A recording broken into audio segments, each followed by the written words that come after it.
Hello everyone, it's Seji, and today I will be talking about my favorite books of 2019. Now, seeing that I only did about 2 wrap-ups last year and mainly just single reviews and have read about 129 books, there are gonna be some titles that I've actually only spoken about on Instagram, so I hope this will be an exciting video for you. The first book is The Stormkeeper's Island by Catherine Doyle. This is a middle grade fantasy book about a boy named Finn who, with his sister, goes to visit his grandfather at Arranmore Island, and there he discovers that the island is magical. Each generation also has a stormkeeper which keeps the island safe from enemies, and now that a very old one is rising and the stormkeeper is slowly growing weaker, it is time to find a new one. I love this book so much. It's so precious to me. It deals with Alzheimer's in such a good way.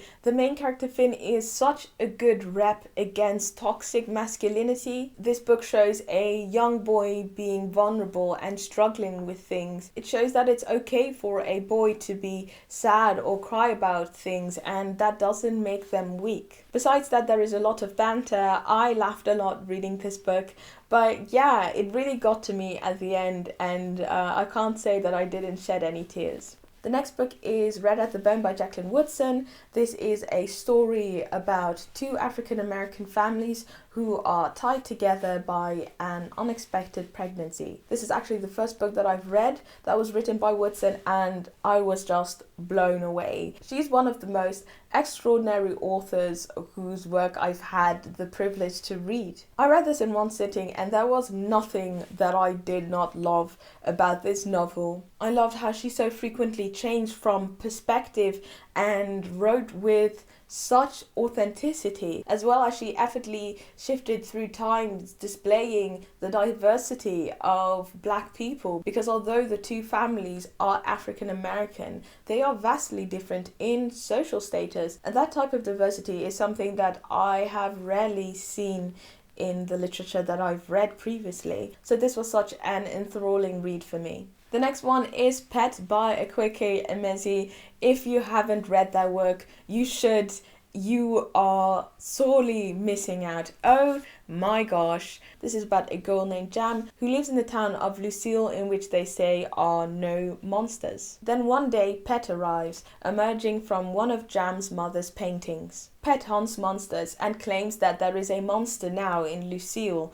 More specifically, there is one in Jam's best friend's house. There is so much to love about this book. The prose was amazing, the storyline was so interesting and gripping, and one of the things that makes this such a unique read is that it focuses on a Black trans girl without it focusing necessarily on her identity of what it's like being both Black and trans. And that is something I feel is lacking within literature. Therefore, I'm so happy that Akwaeke wrote this book. The next one is The Cruel Prince by Holly Black. This is the first book in the Folk of the Air series, and it's about a girl named Jude who grew up in the world of fairy after her parents are slaughtered. Actually, the murderer is her sister's father, and so he brought them back to the world of fairy to raise them. I know, very messed up, but that is just where the story begins. Anyway, she grows up in a place where humans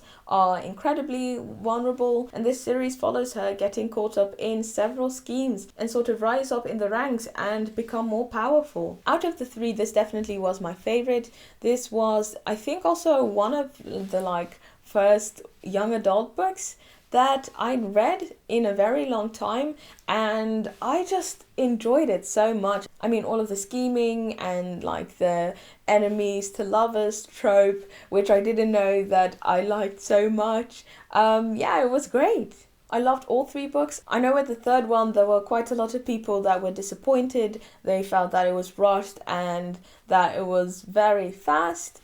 But yeah, I don't know. I felt differently about that, and I think that is because I read The Wicked King and The Queen of Nothing back to back. So for me, it was like reading a 500 plus story. So yeah, I can definitely feel where most people were coming from if they read The Wicked King back in January and then waited for the last book, which I guess would have sort of felt like an afterthought. I don't know, but yeah, my favorite was definitely The Cruel Prince. 2019 was also the year that I became obsessed with Freddie Mercury. I don't know, for some reason I was on Twitter and somebody said that Freddie Mercury was the best singer ever, and I was like, okay, let me just check this. I knew about Queen beforehand, but not a lot about Freddie, so I looked it up and I was like, oh my gosh, how did I live before this? And yeah, I don't know, I just became so obsessed with him, both as a musician but also as a person, like the way he lived his life. And so I read Freddie Mercury, A Life in His Own Words, which is just basically a collection of his quotes. My video about this will be coming up soon on my channel. I will also be talking to one of the people who helps compile this and edit this, Greg Brooks. So yeah, stay tuned for that. But yeah, either way, I love this so much. This is basically like the closest thing you will ever get to an autobiography of Freddie Mercury, who was also quite a private person, didn't like to give a lot of interviews, and so this was so insightful.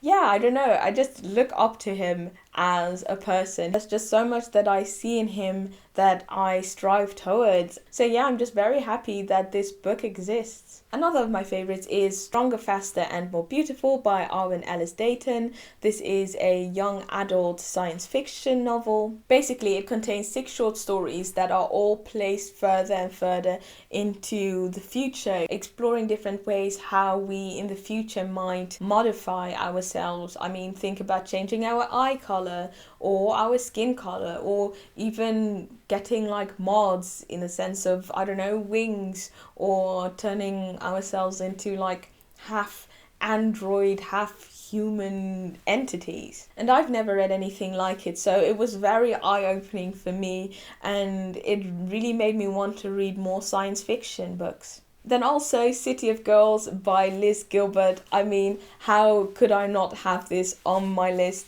I actually got to meet Liz after talking about this book and making a video for Riverhead Books, and oh my gosh, because she was doing a talk at the School of Life, and honestly, life-changing. Her like the way she lives her life is exactly how I would like to live my life. She's so full with positive energy and love, and it just shines through in this book. Basically, this book follows a 19-year-old girl named Vivian Morris, whose parents sent her to New York to stay with her aunt, and her aunt runs this theater. And so yeah, she's just come of age, she's let loose in New York, and she just does whatever she wants, and it's amazing. And one of the things that I most enjoyed about this book is that it's about a young woman who is sexually liberated, and it's written in such a way where there is no judgment. And that is something that is very rare, because if these sort of appetites were expressed by a man, they would be praised or just accepted, whereas it's a source of shame for women. And the whole thing that's even more messed up about it is that women are so often sexualized, but when they themselves choose to be sexual beings, they get berated and downgraded for that. So that's why I just love this book so much, and it was so much fun. I mean, I laughed so much, I cried, it was amazing. Then I have A Monster Calls by Patrick Ness, and this is, I'm gonna put this down because it's heavy.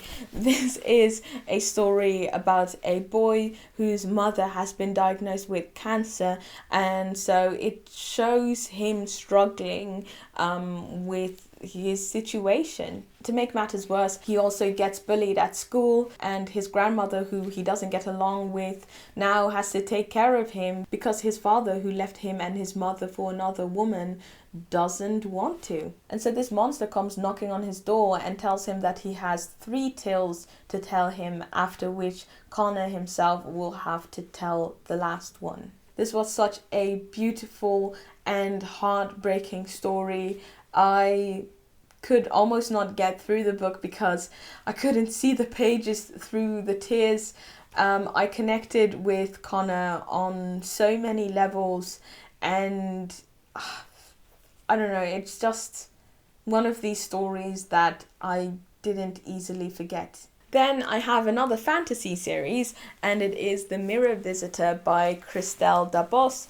This is the first book, A Winter's Promise, and the second book is The Missing of Claire de Lune.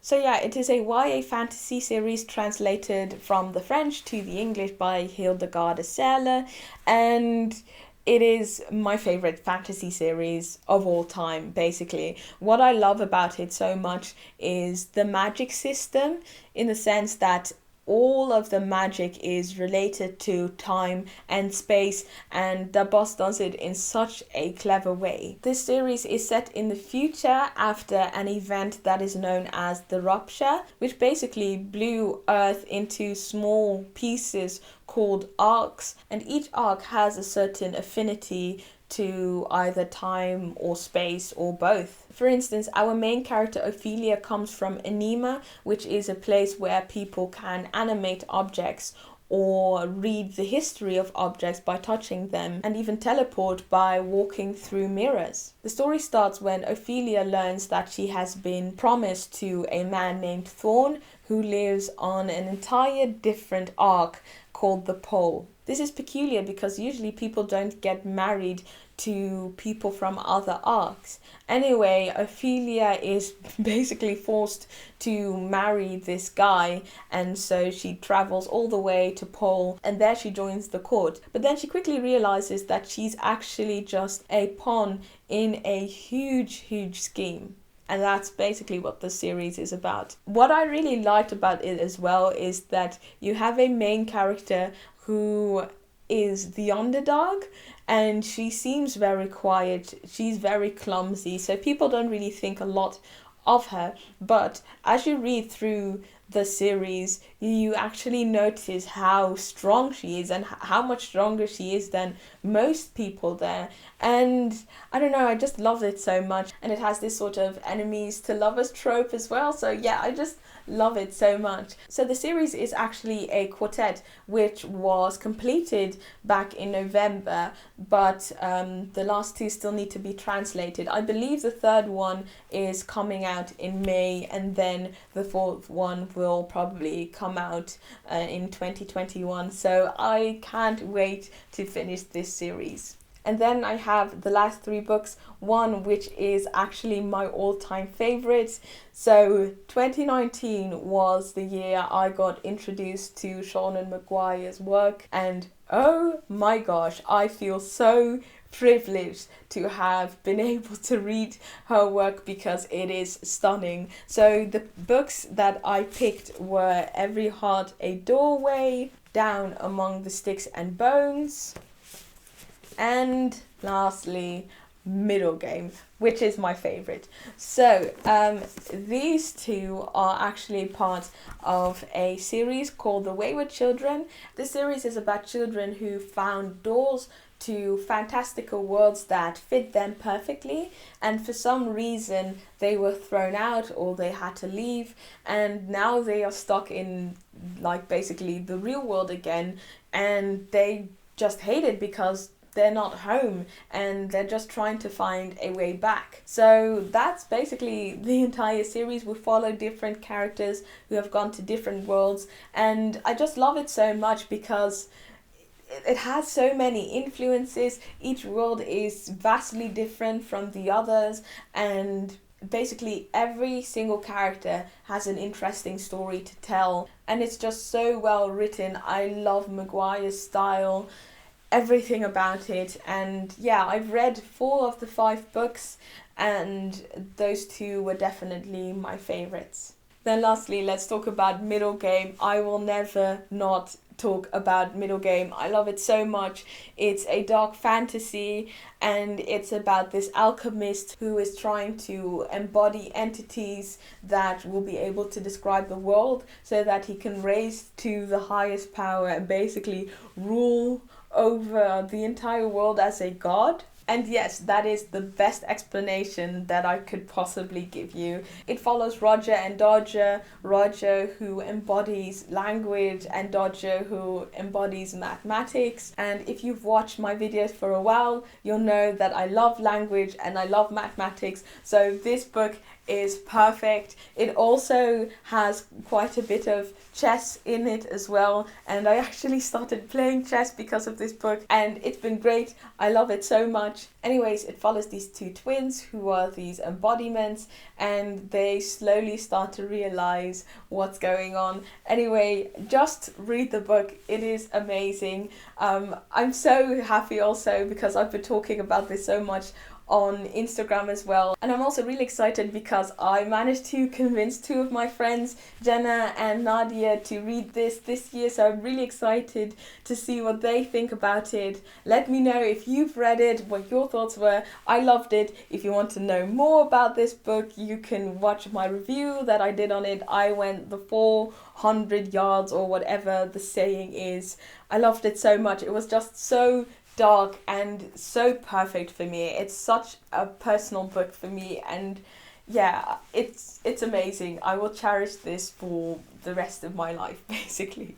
So yeah, those were all of the books I wanted to talk about. I had an amazing reading year last year, and so I can't wait to see what 2020 has in store for me and for all of us. So yeah, if you like this video, give it a thumbs up, subscribe if you haven't already, and I will see you in the next video. A huge thank you to Barbara, Klavak, Chris, Diane, Jen, Nikolai and Tara for supporting me over on Patreon.